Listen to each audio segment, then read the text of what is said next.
سوال یہ ہے کہ اسلام میں زنا کی سزا اتنی سخت کیوں مقرر کی گئی ہے؟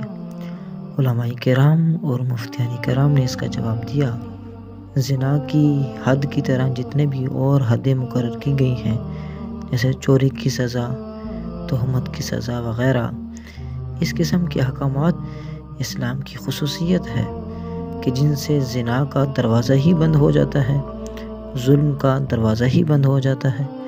اسی لیے اسلام نے ہمیں حجاب کا حکم دیا ہے تاکہ انسان کی نگاہ بھی محفوظ رہے اور نگاہ پاک بھی رہے۔ وہ مہذب قومیں کہ جن میں بے حجابی ہے، ان کو اگر یوں دیکھ لیا جائے تو کس طرح ان میں بے حیائی اور بدکاری کا دروازہ کھلا ہوا ہے۔ بس ایسی تہذیب تو قابل رجم ہے، یعنی ان کو سنسار کر دینا چاہیے جن سے بے حیائی کا دروازہ کھلتا ہو۔